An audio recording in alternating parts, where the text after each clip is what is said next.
Good evening, folks. We are at the City of Marshalltown Council Chambers, 10 West State Street. Today's date is September 10, 2018. It's 5:30 p.m. and the meeting is now called to order. Notice to the public: the mayor and council welcome comment from the public on agenda items. You're required to step to the microphone, state your name and address for the record, and limit your time to 3 minutes so others may speak. Speakers should speak clearly and direct their comments to the mayor and city council in general, not to any councilor specifically, and it's to the discretion of the mayor and council to respond to specific questions and comments, or to have staff respond. Would those who are able please stand with us and do the Pledge of Allegiance? I pledge allegiance to the flag of the United States of America and to the republic for which it stands, one nation, under God, indivisible, with liberty and justice for all. Thank you, Madam Secretary. Roll call, please. Martin. Here. Weirin. Here. Cahill. Here. Gowdy. Absent. Hoop. Here. Isom. Here. Lamer. Here. Very good. And we're now at the mayor, council, and administrator comments. Do any of the councilors have any comments tonight? Jessica? None, Your Honor. Okay. Since my license plates say 4 ISU UI, I considered it a win last weekend, regardless of who won. Bring it up. But it was kind of a boring first half. And I'd like to say that the media have still been very good to us. I think I'm up to the 31st interview with national, local, and statewide media, and they're trying to get the word out to continue to have the funds come into Marshalltown. And it's fun to see places open up downtown. I know the Tremont is back to open. Ocean City, I think, is going to open sometime this week. I can't wait. It's been too long since we've had the food there, and they're going to have a new menu, so things are looking up downtown. That's all I have to say. Let's go to the consent agenda then. Is there a motion to approve it? So move. Second. Roll call. Weirin. Yes. Cahill. Yes. Hoop. Yes. Isom. Yes. Lamer. Yes. Martin. Yes. Carried. And Madam Secretary, please read the consent agenda. Approve August 27th council minutes. Approve bill list in the amount of $2,118,733.02. Receipt of the building report for August. Resolution approving the owner-initiated demolition of a public nuisance tax sale property at 109 Helm Street.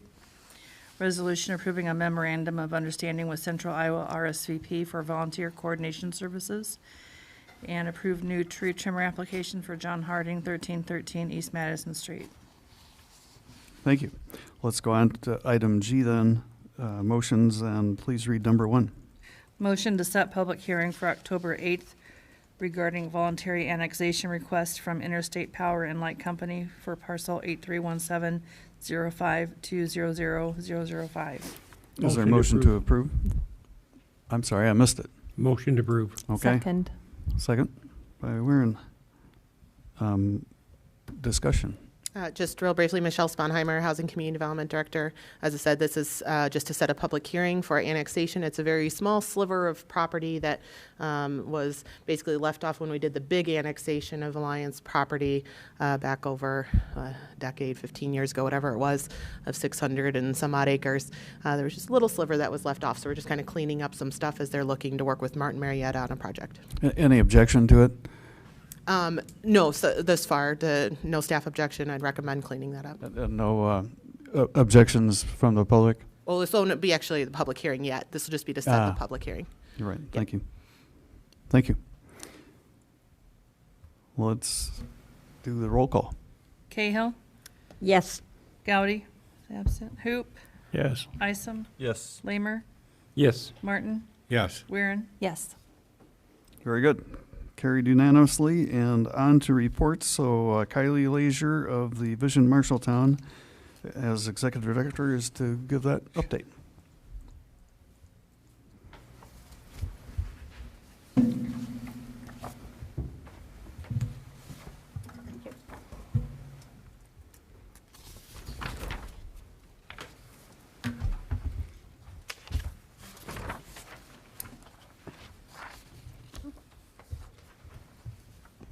All right, thank you. Kylie Leisure, Executive Director, Vision Marshalltown, 16 East Main Street.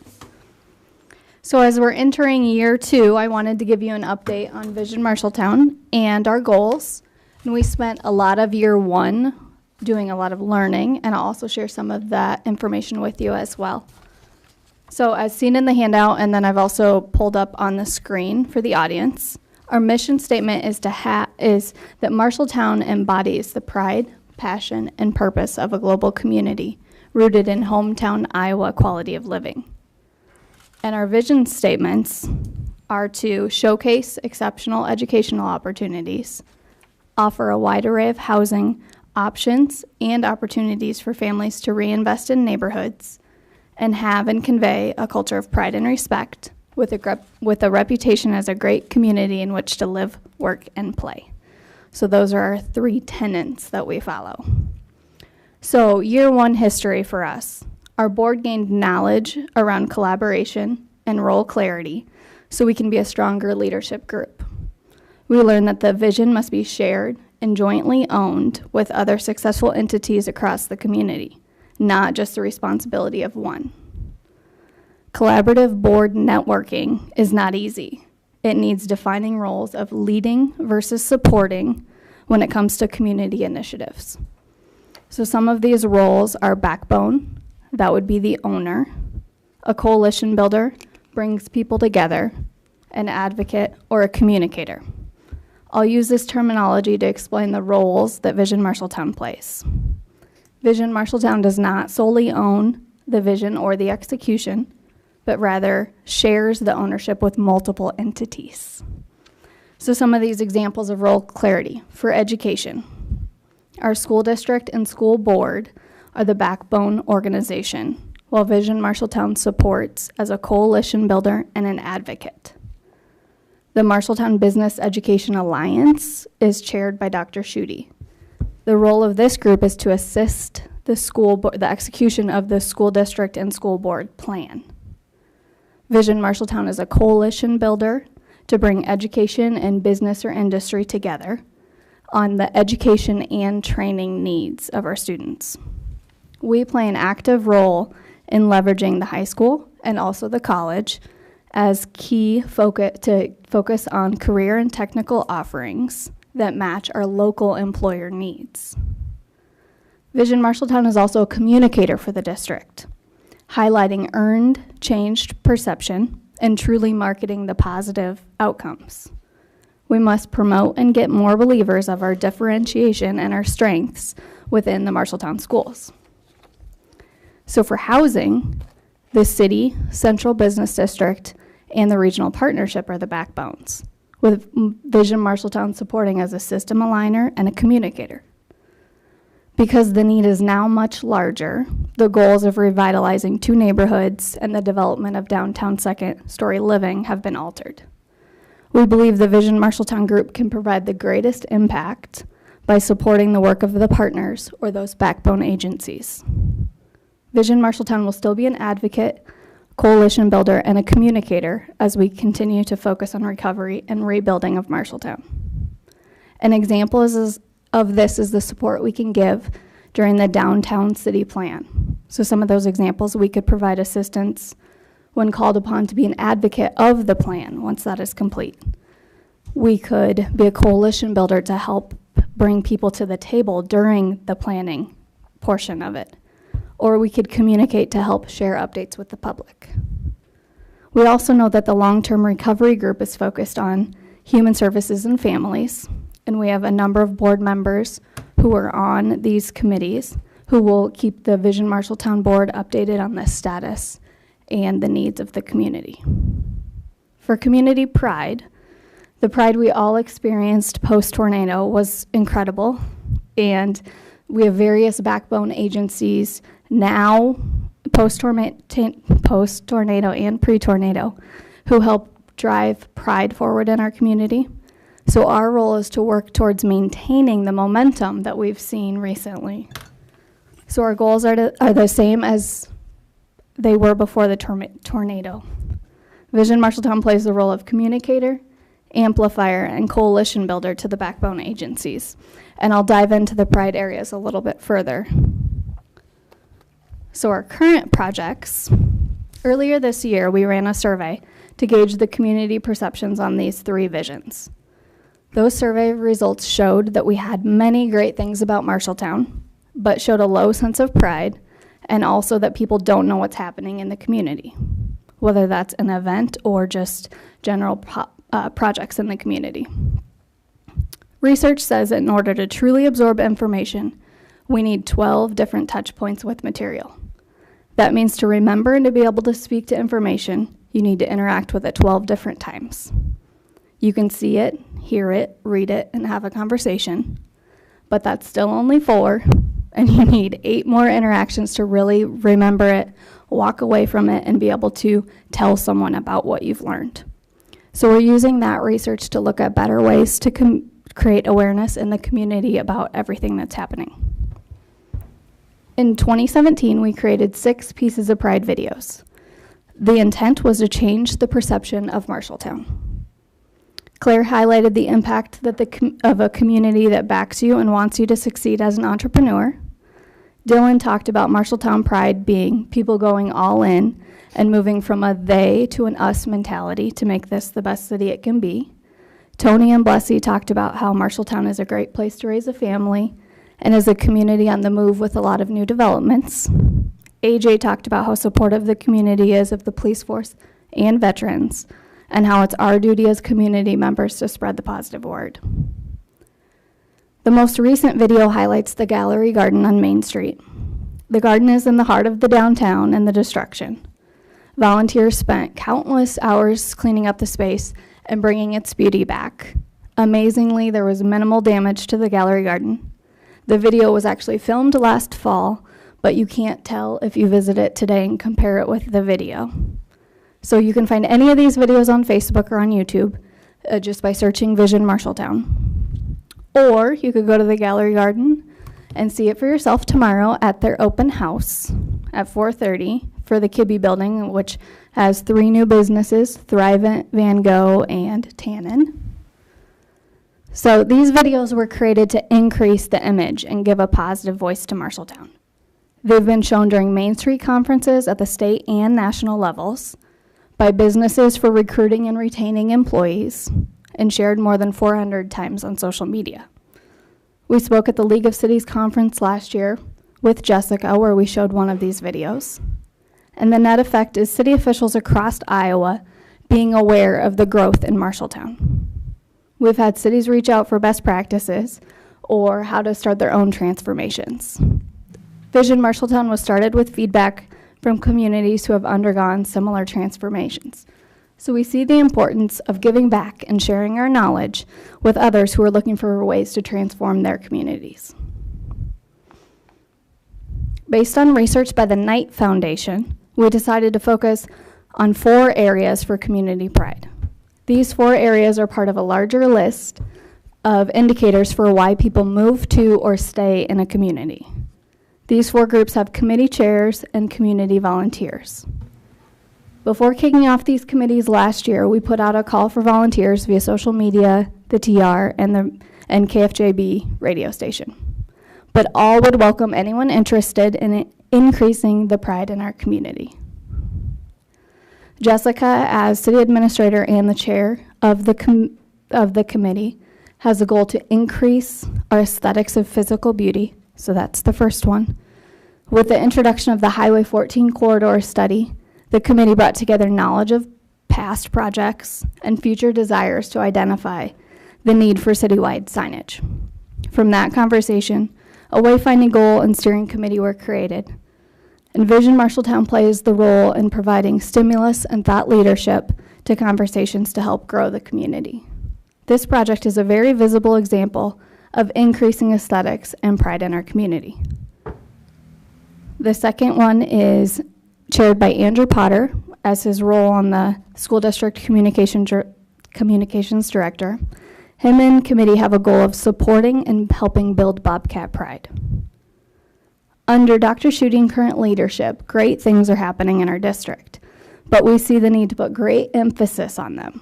you may already see staff, student, and athletic highlights from the district, like the story on Bo Ragland, a Yale University student running his own business, or Victoria Johnson, who was accepted into the U.S. Navy Academy program. Vision Marshalltown plays a role in helping amplify these messages so we can make sure that people have 12 touch points with the amazing stories going on in our district. The third committee is chaired by Amber Danielson as the Marshall County Arts and Culture Alliance. Her and committee have a goal to promote and encourage social offerings.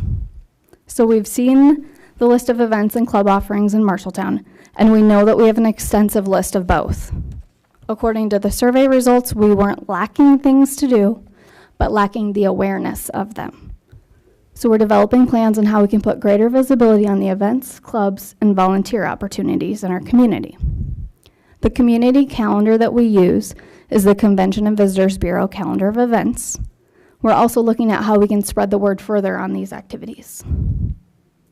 The fourth committee is chaired by Lynn Oberding as Marshalltown Regional Partnership. Her and committee have a goal to enhance our reputation as a welcoming community. So we're still trying to determine the focus for this committee, but we hear so often that Marshalltown is a welcoming community. We just need to decide what goals we want to increase that reputation. So that's the role Vision Marshalltown is taking for community pride, to amplify pride messages and the projects happening in the community. Like I said early on, our survey results said we have a lot to be prideful of, but we just don't talk about it enough.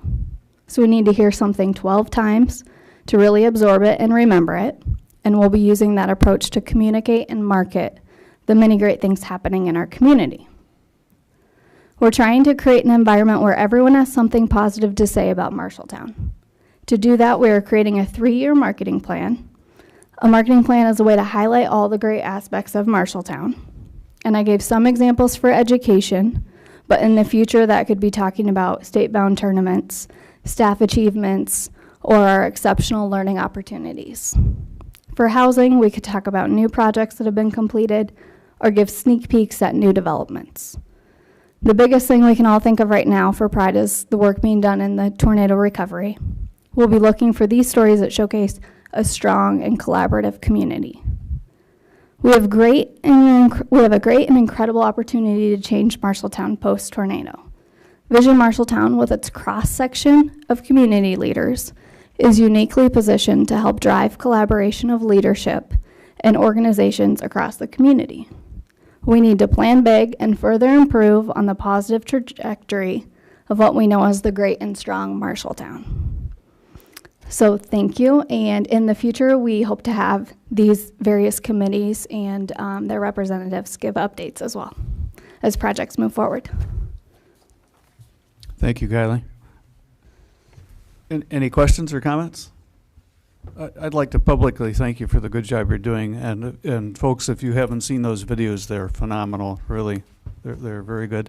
And your husband and you continue to chair that Night of Stars Gala every year for the Cancer Society and Hospice, and so thank you for your volunteer work in town as well. Thank you. With no other questions, let's go on to resolutions. Then would you read item number 1, please, Madam Clerk? Resolution approving the purchase of 3.95 acre parcel located on East Southridge Road for $88,500. I move for approval, Your Honor. Second. Discussion? Questions? Public comment? Roll call. Hoop, No. Isom, Yes. Lamer, No. Martin, Yes. Weirin, Yes. Cahill. Yes. Motion carried 4-2. Thank you. Please read item number 2. Resolution approving contract change order for the Police and Fire Headquarters project, aluminum storefronts, curtain walls for Foreman Ford, an increase of $18,104. Is there a motion to approve the resolution? I move for approval. Second, Your Honor. Thank you. Discussion? Good evening, Public Works Director Justin Nickel. As usual, we've got about half a dozen resolutions here for change orders to our police and fire facility. Items 2 through 7 are all changes relating to that. Be happy to answer any questions each individually and then any for the project as a whole. Any questions regarding the change for Foreman Ford? The change order is, all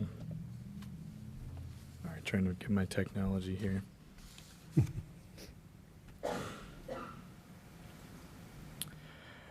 Change order is in response to aluminum door frames. We made some changes previously to the lock sets that would go in these aluminum doors. They are usable with a key and then with an electronic device to open those. The changes to those lock sets were not compatible with the aluminum door styles we had. We need to change the aluminum door styles so that the lock set's 5 inches in instead of 3 inches. That is the cause of this change order. Any questions? So these are actually the doors or the lock sets? These are the doors. We approved the lock sets previously, and this is to change the doors to a 5-inch Okay, thanks. style. Other questions? Biggest thing I noted on there was the 12 to 16 week lead time on there. If we hit the 16-week lead time, is that realistically pushing all the way into January? I might have to defer to Ethan, but I'm guessing that we may have already given the go-ahead to change it. Was that a change directive that I signed? Yes, we took some liberties to try and keep things moving, and we've approved this already to make the order for the doors. Good catch, good response. Any other questions, comments? Let's do the roll call. Isom, Yes. Lamer, Yes. Martin, Yes. Weirin, Yes. Cahill, Yes. Hoop, Yes. Good, carried. Number 3 is a resolution approving a contract change order for the same building with the gypsum assemblies for Hilsebeck Schnacht Inc., and it's only a $677 increase, if I read that right. Is there a motion to approve this? So move. Second, Your Honor. Any discussion or questions about this one? Real quick explanation. I had to go back and read it myself. Looks like some changes to soffit in some storage room and passageway, as well as modification to a light fixtures. Just fairly simple, straightforward. Let's just do the roll call. Lamer, Yes. Martin, Yes. Weirin, Yes. Cahill, Yes. Hoop, Yes. Isom, Yes. Carried. Number 4 is resolution 2018-161 that involves the plumbing and mechanical for Tony's Plumbing, and that's for even less money, $630, and that's a decrease, is that right? That's I correct. can't imagine anybody objecting to this. Let's just do the roll call. I move for approval. Thanks. Second. Sorry, getting ahead of myself. was that Weirin and Cahill? Yes. Close enough. Martin, Yes. Weirin, Yes. Cahill, Yes. Hoop, Yes. Isom, Yes. Lamer, Yes. Somebody doesn't want another 3-hour meeting. Exactly. I'm hungry. All right, item number 5. Madam Clerk, would you please read that one? resolution for the police and fire headquarters, change order electrical communications for DeVries, an increase of $10,802.37. Is there a motion? I move for approval. Is there a second? It's getting awfully quiet in here. I'll second it with Thank an you. explanation, please. Again, I may have to call Ethan up and he can correct me if I'm wrong, but looks like some changes to hardware.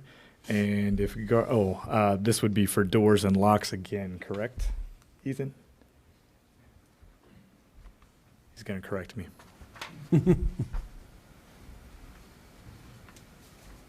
Ethan Dick, Story Construction. So this change order incorporates several change requests.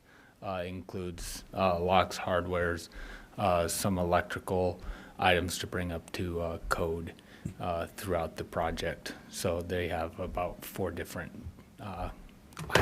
Whoops. 4 different items on that. Okay, thank you. Any other questions or comments? Any public comment? Roll call, please. Weirin, Yes. Cahill, Yes. Hoop, Yes. Isom, Yes. Lamer, Yes. Martin. Yes. Good. Carried.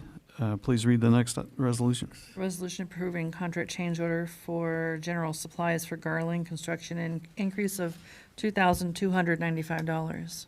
Is there a motion to approve? So move. Second. Discussion?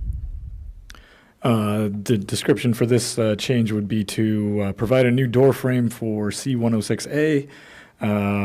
We had made a change to the wall thickness where that door frame was located, going from 3 5/8 inch stud wall to 6-inch stud wall. As such, we needed a new door frame.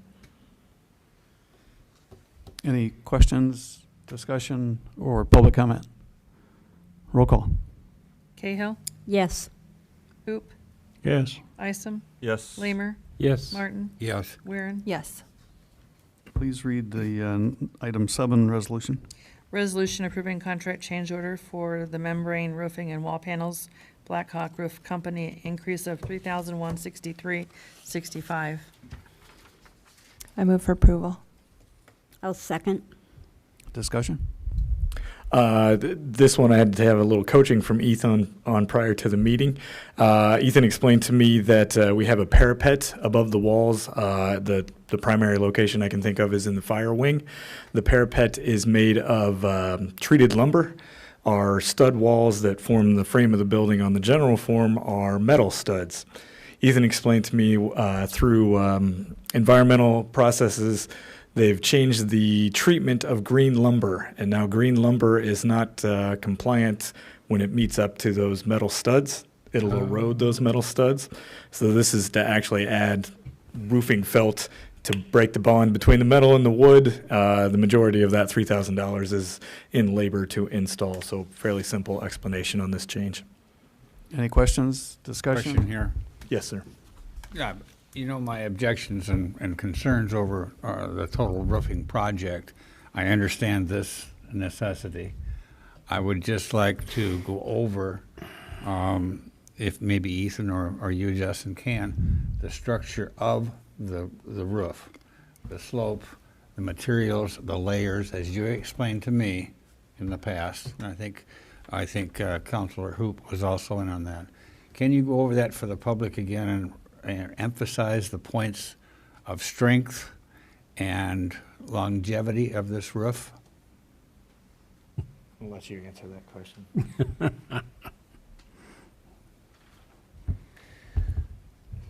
So with this roof design, they've taken the squares of the roof and sectioned off the roof with the roof drains that run internally that drain the roof to the outside and out of bounds.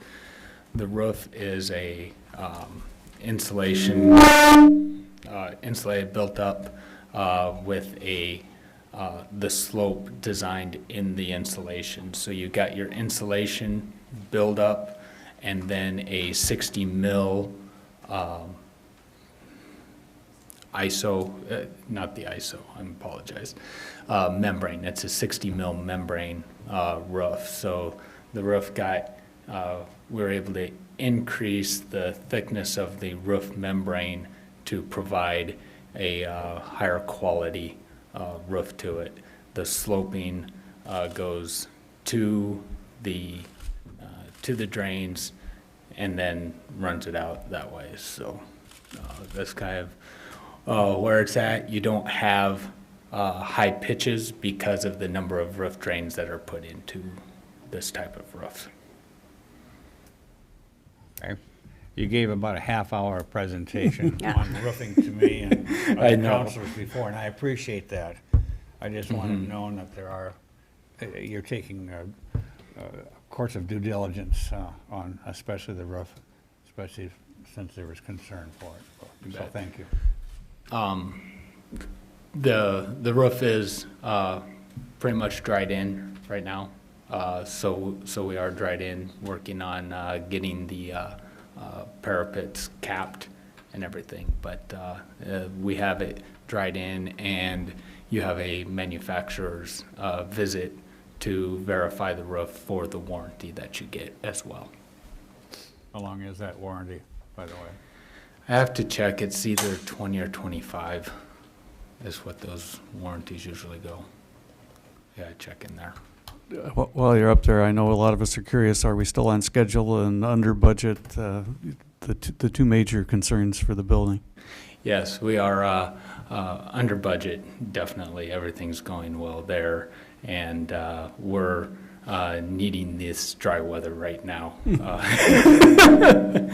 through the fall here, right, to continue to maintain our progress. Thank you. Any other questions, comments, or? I had Yes. one.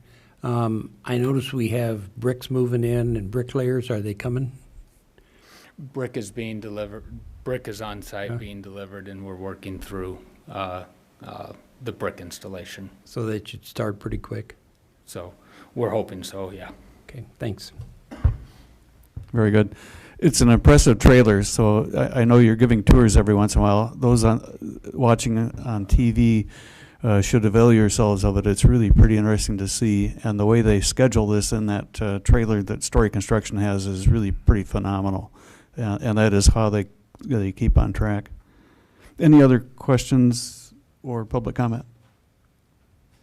Very good. Let's call the roll on this one. Hoop, Yes. Isom, Yes. Lamer, Yes. Martin, Yes. Weirin, Yes. Cahill. Yes. Good, carried.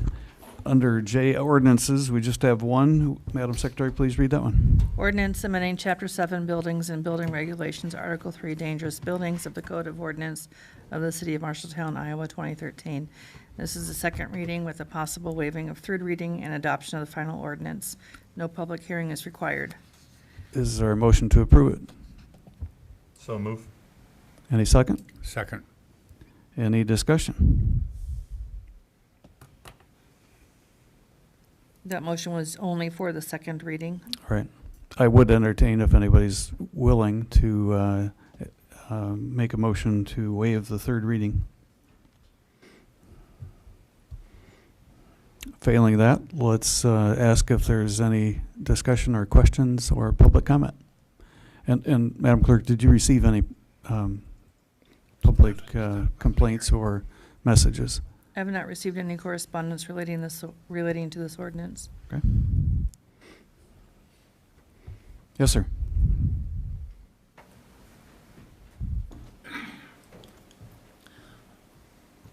Lonnie Hoagland at 909 Stegman. This is probably the exact time for me to speak about this. As dangerous buildings, I don't know anything about this code, but the building on the south side of Main Street, on the west side of Main Street, is dangerous. There's stuff on the sidewalk. There's many of these buildings that are this way. I don't know if this is what this entails, but if the landowner of that building isn't going to take care of it, the city needs to make it safe, because there's still stuff about to fall, which I'm sure you all know, but is that what this is in regard to? Dangerous buildings? I think I can reply to that, and it sure is, and it's a way to give the city a mechanism to be able to handle those. I also know that our city administrator has been in contact with the owner of the building you're talking about. I also got a call about the Iowa Wholesale building by a motorcyclist that had gone by and seen a brick fall, so I called down to the St. Louis office to let them know. I think people are doing what they can. Some are underinsured, and so if they can't improve things, this will give the city teeth to then step in and do what we need to do, is my interpretation. But this, I was going to say, just this is an existing ordinance that we've had. The process that is being amended here and some of the additional definitions provides us more leeway in which to evaluate a building, as well as an easier, more streamlined process for us to handle these notices in these types of buildings. I'd like to add that it's fairly comprehensive, quite professional, I think fair, but very demanding, and it should be.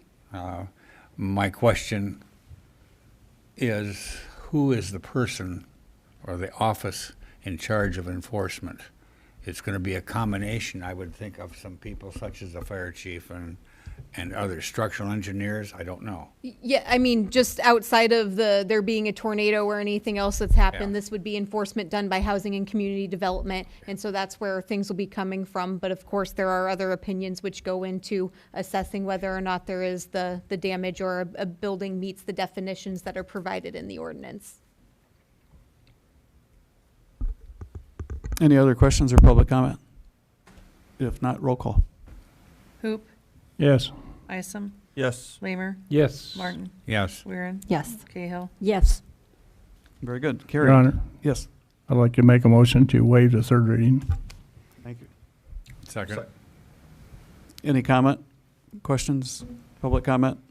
Roll call. Isom, Yes. Lamer, Yes. Martin, Yes. Weirin, Yes. Cahill, Yes. Hoop. Yes. Carried, thank you. On to item K, which is discussion items, the first of which is a proposed request for proposal for disposal of 22 North Center Street, the police station. This is an item that I wanted to bring before you. We are to the point where we can really start talking about the finish line for the police and fire station project. And so now's the time to start thinking about disposing of our facilities. We have had some interest expressed in the police station located at 22 North Center, because this would be same of the fire station when we come to discussing that and when it's the appropriate time to sell that property. This is a property that is located in an urban renewal area, which gives us the ability to go outside of the traditional Iowa Code section for how we sell property, which is you have to take the highest bid, basically.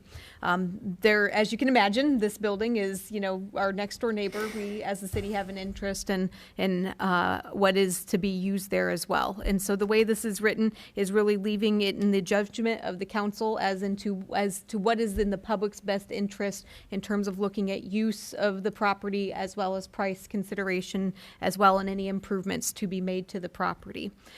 So I've outlined a timeline in there. Once you've accepted a proposal, there's really a 30-day waiting period before you can hold that public hearing to dispose of it, which really does push this farther down the line.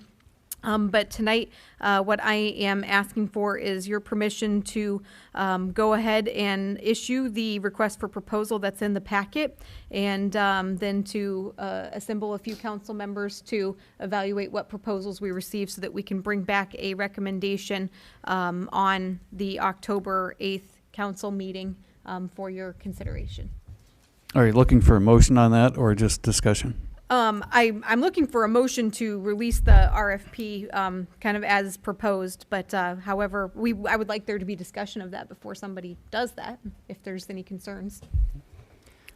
Just a question. If none of the proposals really meets I guess the committee, whoever that will be made up of, if none of the proposals appeals to the committee, could we go back and just sell it on the open market? Yes, and so that is something that is left in the request for proposal, is that the council reserves the right to reject all proposals.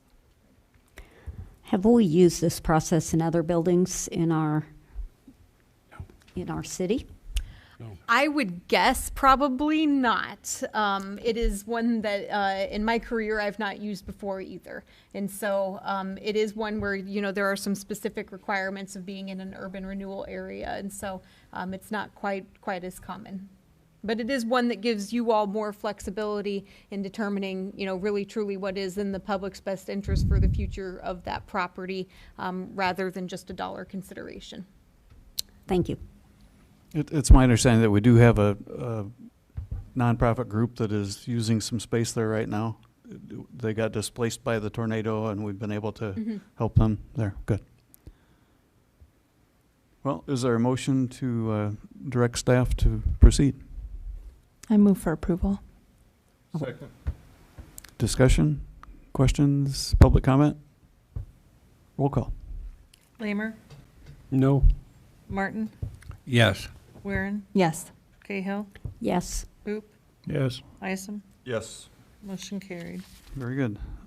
Discussion item number 2 involves the funding of a construction manager for the Long-Term Recovery Committee. Yes, Kylie alluded to the Long-Term Recovery Committee in her discussion with, about Vision Marshalltown. This is a group that has been set up after the tornado to really focus on sort of getting families back on their feet to reach the point of full recovery following the July 19th tornado. There's a larger committee followed by a number of subcommittees, 8 subcommittees, I believe, which are looking at different things. And there are city staff participating on a number of those subcommittees, including Mayor Greer on the housing subcommittee. And then we, as the city, have an at-large position as part of the larger long-term recovery committee. Last week, and Councilmember Cahill's also on the housing committee. Sorry about that. Last week, the conversation started at the housing subcommittee and then kind of continued into the larger long-term recovery committee of there really needs to be a construction manager or some entity or person that is responsible for working with these underinsured and uninsured properties where there are improvements to be made and the individuals just simply can't afford to make those improvements. Particularly, somebody needs to really be doing sort of a scope of work for what those properties need in terms of improvement and then being able to do some cost estimating with it. So it's really a skill set that is specific to a certain group of people. It's one where there is initially sort of a volunteer effort starting with a minimal number of houses, but that is borrowing someone's full-time employee, and so it's not something that's a long-term strategy.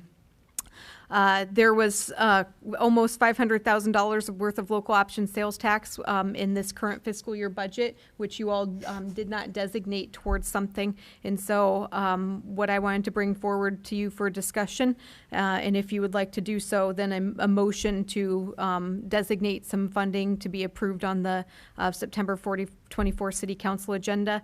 In talking with some individuals on the Long-Term Recovery Committee who are still trying to flesh out what this might look like long-term, $50,000 or up to $50,000 seemed like a good starting point and could hopefully leverage some other funds that would come in for this. And it's my estimation only that I don't think $50,000 gets very far in terms of timing, maybe to the end of the calendar year, but there's still a lot of unknown in terms of numbers of where this work is actually needed. But this would at least get things started in a way where some of these committees could really start doing more of their work and putting together more of a scope of work. There's a woman who made her money in film in California who created a nonprofit corporation, the sole purpose of which is to mentor mayors who've been through a disaster like this. So my mentor is from Tupelo, Mississippi, and the first thing he suggested, and his staff of 4 suggested when we had about an 80, 90-minute conversation, was get somebody like this now. That was pivotal to them. And just one thing I do want to say that we're not recommending this be a city employee, that there are other nonprofit entities who can employ a person or a firm to do this, and that's where we would be looking to funnel the money to, probably with some contractual agreement that would come forward when those decisions were to be made. And I understand there's also been a request to the state to help provide some engineers to help on the assessment things going on too. Not engineers, just help in enforcing our dangerous building ordinance, or if there is a reason to, on the non-structurally damaged properties or those that we believe that don't have structural damage. So a little bit different than this. Okay. Mm-hmm. Discussion or questions? Yes, so I was curious about that too. Do you have any idea which entity would? It's kind of down to 2 right now, where I would say it's probably either Region 6 or MICA, who would be either one of those would probably be the one that would have that contract. There hasn't been formal discussion, I should say, but those were the 2 that came to mind as we started talking about this, as it kind of fits into their realm of work already. And so I think that sounds good, just because they're used to working with government. So they probably are pretty used to having to provide reports and keep everything kind of in good communication with us. And because I think we should hear back from them as to the progress. People will want to know. And so this wouldn't, of course, go toward any work, because it's nothing. This is just to fund the position for the person doing assessments of properties. basically able to keep track of what buildings need what homes need what. Is it Right. is it commercial and residential or just residential? This is just residential. Mhm. What would be the time limit span on this proposed? 50,000, like you say, may not go very far, but if it's over a 4, 5, 6 month period, then it might be adequate. Any speculation there of how long? I think that's what we're all, we're still trying to put a number with things.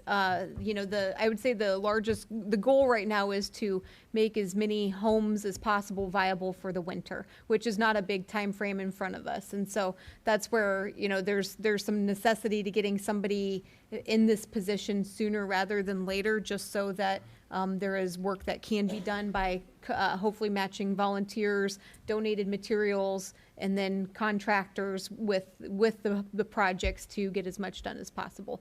But those are still details that are sort of revealing themselves in the housing subcommittee level, and I would say there's not really necessarily a plan to put forward publicly at this point, as those decisions are still being made. So I guess I would add in, if we're talking to a shorter time frame, then has it been thought or discussed to do maybe more than one, if we're only talking to try to do as much work as we can prior to winter? So that's really where this was up to $50,000, and to have sort of the long-term recovery committee with the housing subcommittee figure out how to do it, but to know that there was a pledge from the city to at least figure out what they could potentially do with that money, all of it subject to an agreement to basically, you know, where you all are agreeing to the terms of what it would mean. So I think it's more of, it's not the city that would need to move on it, it's these other entities that if they knew that there was going to be some immediate funding there, that they would be able to start getting some concrete plans in place. Other questions? Your Honor. Public comment? Your Honor. Mr. Lamer? I would, how's this person going to get the authority if people don't want to let him in their house? Some way, is there state requirements that can be pulled in? How does this person get the authority to do what we want him to do, he or she we want him to do, when the groups, Mike and them, they don't have the authority to go to a house and go in it. We're the only one that can really force that issue. Where does this person get those authorities? So this would all be done, I mean, this would be, homeowners would have to be willing to accept help and would be signing on multiple waivers and things, you know, for the long-term recovery committee. Essentially, there would not be any assistance offered if you weren't willing to let them into your house to figure out what needed to be done.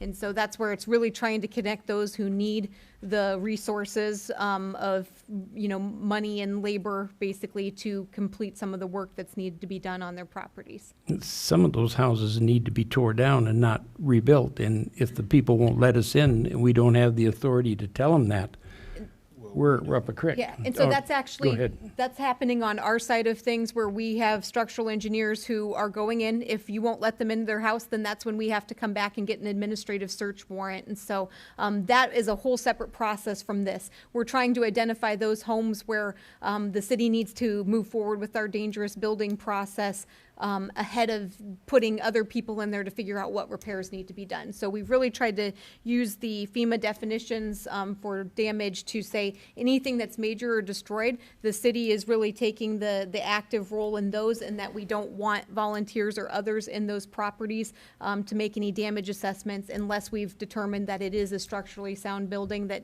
just needs some work done to it. So that's kind of where the line is on things. So we're really talking about the 905 properties that fit into that minor damage classification. And so that's the group that we're talking about. That's not 905 properties that are going to have some sort of help. That might be, there's 905, a certain percentage of those have insurance. Work has started. Councilmember Cahill did some driving around to verify where work had started on some properties already, so that we can try and get to what does that number look like. Also doesn't mean that there's some that'll go from major to minor. Doesn't mean that there won't also be some going from minor to major as well, as we start to review these properties on an individual basis. Other counselor comments or questions? Public comment?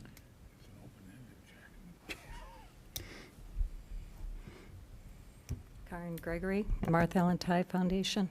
I just wanted to let you know that from not necessarily Martha Ellen Ty Foundation, but from all funding sources, that this $50,000 could provide some leverage for obtaining other grants throughout the state, private grants, et cetera. So although could also serve an immediate crisis need in terms of a short-term gap, it could also be leveraged and give these agencies some time to tack on further funding. So just from that perspective, something to take into consideration. I do have a comment, Your Honor. I know on the Housing Committee, there has been a lot of discussion on how we should proceed with these homes that are either underinsured or don't seem to have any progress on them. And it's been a discussion that's kind of gone around. And I do think having a point person to help guide us in as we look at homes, because right now we're kind of looking at them from the street or from, I'm not sure that some of the data we have is as precise as it needs to be. So I do think a person with this position would be able to help us be more directed in the work that needs to be done to put these homes back in shape for the winter and for the long term of our community. Good point. So, Your Honor, I move that we add a resolution to the September 24th meeting. I'll second that. Discussion, comments, questions? Roll call. I would hope that we will, in the resolution, that you'll make sure that you, until they don't get the money until we find out how it's going to be spent. Yeah, we would, ultimately, this would just be sort of formally pledging that money, and then we would have a contract coming back with whatever entity would ultimately step up and say, this is what we're going to do. Okay. Roll call. Martin, Yes. Weirin, Yes. Cahill, Yes. Hoop, Yes. Isom, Yes. Weimer. Yes. Carried. Good. Thank you. And the final discussion item is open burning.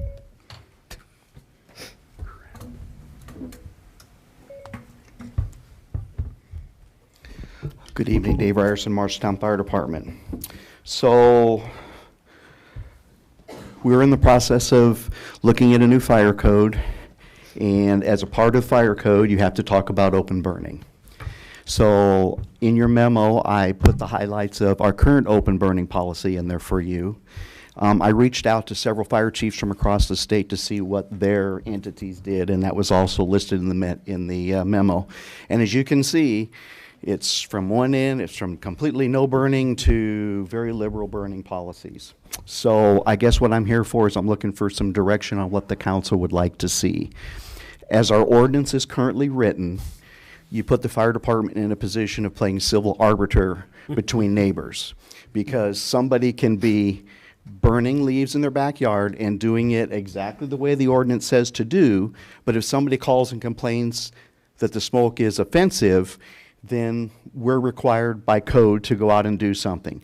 And that's either get the person to put it out or we extinguish it. And I don't believe that I don't think that that's right. I think it puts us in a position that we shouldn't be in. Many cities don't allow any open burning at all. And just to be clear, open burning is different from recreational burning. You can still have a recreational fire if you have an outdoor fireplace or a fire pit, as long as you're using seasoned wood. You can still have that. Open burning refers to yard waste, garbage, trash, those types of things.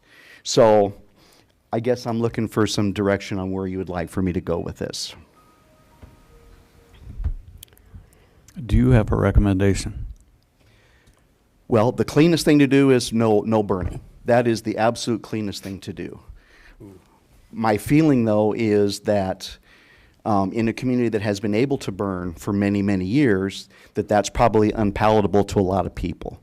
So I guess my recommendation would be that we do like several other communities have done, and we limit the time that they can burn to a specific calendar period. Like Nevada, for example, starts April 1st through April 1st through May 15th is their spring burning, and then October 1st through November 15th is their fall burning. That, I think, is probably going to be a more palatable option for many of the residents than just going to strictly no open burning. Your Honor, I know I have had several calls on this from members of my ward who neighbors were burning, and they said sometimes it was the middle of the night or it was at odd hours, and that it was not just yard waste, that they were burning garbage, they were burning plastics. You know, they said they could see the colors of the flames that indicated that they were other materials.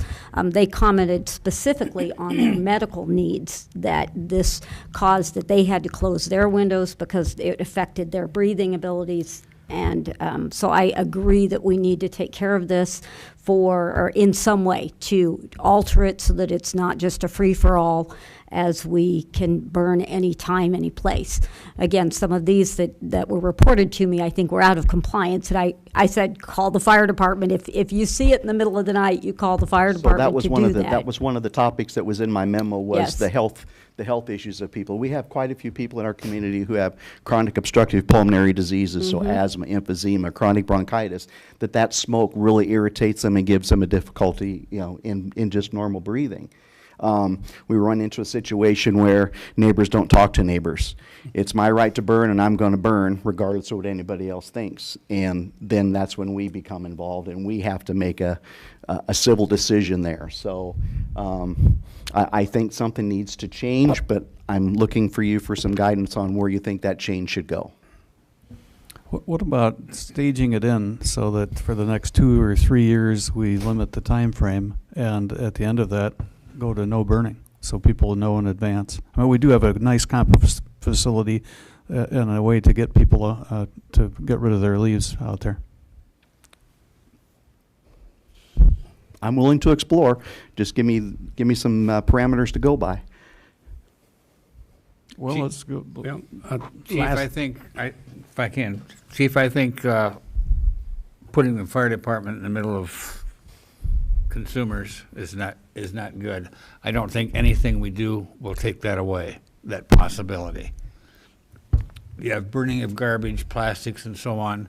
That's a fire department call, and that's very clear on what we are to do. Absolutely, and in 2017, we responded to 124 of those complaints, and so far this year, 89.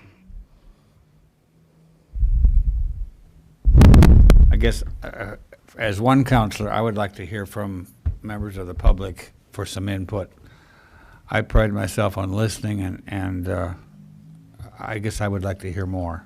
And I'm open to that too. I would welcome them to contact me at the fire department.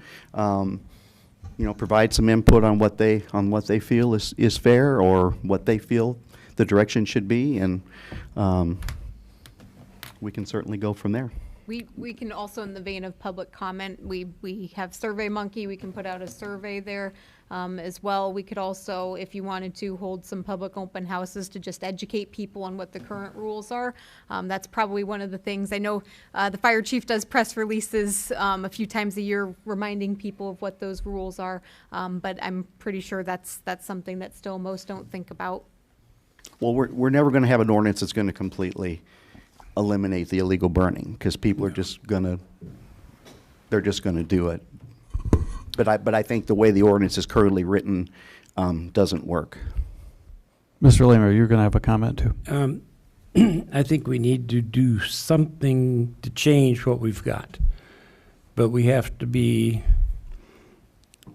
careful how we word it, and we have to make sure that the public's involved, because the last time we visited this and the rules that are on the books, this council chamber was packed every night. So you need to understand that we went through a lot of hassle to get to where we're at now, and if we're gonna limit it, which I don't have any problem with, you're gonna have to deal with the public, because they're gonna be here. And personally, I'm a little torn, because there are there are good uses and needs for open burning. Yep. A perfect example is the Legion Golf Course. They apply for a commercial burn permit every year so they can burn off the ditches along the creek. Well, you don't want them spraying chemicals into the creek, along the creek bed and getting it into the water. So there is a legitimate use for using fire to take care of Mother Nature's waste. So there are good uses for it.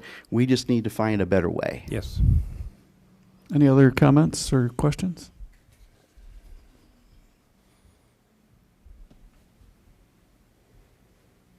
My mother-in-law died of pulmonary fibrosis and would have been very sensitive to it. And 3 of the 6 kids in my family had asthma as a real problem. And so I tend to lean toward the let's not burn, because it really does affect a lot of people. But I do recognize that it'd be like, trying to go to one garbage hauler. Everybody will come out of the woodwork, and we'll be hearing from them. Well, I certainly welcome anybody, any citizen that wants to contact me at the fire station to, discuss it or talk about what some viable options would be. I would certainly welcome that. Very good. Thanks, Chief. Mm-hmm. And just, we'll plan some public engagement type of things here in the coming weeks. There's not an immediate need to have a decision tonight, so we'll put some public engagement plans together, so that you feel like we've done what we can to hear from the public. Very good. Any other public comment on that issue before we go on to public comment? We're at public comment. Well, you can define whether we're still talking about burning or not. Well, I'm talking as a citizen, Sarah Rosenblum, 1512 Calston Boulevard. I work, and I didn't realize when I first moved here, because I came from other places, and I left my windows open on a beautiful day, and I came home and my house was full of smoke. So now I don't leave my windows open because I'm not home during the day, and I have lovely neighbors, but they do burn. Also, I did install a radon mitigation system in my house because I have quantities of radon, and the radon mitigation draws in fresh air. So when I discussed it with them, they said, yeah, you're going to have a little bit of a problem, but I want to limit the radon. So I have this radon mitigation, which is, even though I've got my windows closed, is pulling in fresh air. So I think there are lots of health concerns. And like I said, I feel really bad that I can't leave my windows open on a nice day. Thanks for the input. Yes, sir. Jacob Raleigh, 910 East South Street, Mid-Iowa Lawn Care. Just a short comment on this one. I feel like, I feel like definitely the open burning of trash is probably, we can probably all agree on the fact that probably isn't acceptable. When it comes to leaves, sticks in the back lawn, whatever, we do have a very nice compost facility. A lot of times people do not have the ability, they only own a car, so they don't own a truck. They can't haul that stuff away. I feel like if that stuff's being done in a reasonable manner, if it's not smoking out the whole neighborhood, I feel like maybe we should look at that. I understand banning burning completely, but I think you're going to have a pretty big problem with that. You're going to have a lot of citizens that aren't going to be happy with that. So I think the trash thing for sure, we should definitely make sure that nobody's burning plastic and trash and aluminum. The fumes that come off aluminum are very hazardous. Everybody can know that. Aluminum welders do they get health problems within 5 to 10 years of welding aluminum. That's the same thing if you're burning it in your back lawn. Pop cans and stuff like that do end up in the trash, and so therefore, but I feel like eliminating the trash part of it would be very, very smart. But allowing people or not allowing people to burn leaves, I think you're going to have a pretty big issue with. So, just wanted to put that out there. So, thanks, Jacob, and thanks for all the work you're doing on the outreach for the tornado recovery. Other public comment? On to public comment then. Oh, let's go home. Is there a motion to adjourn? I think I don't need a motion for that, do I? We don't need one. We're adjourned. Thank you. Yeah.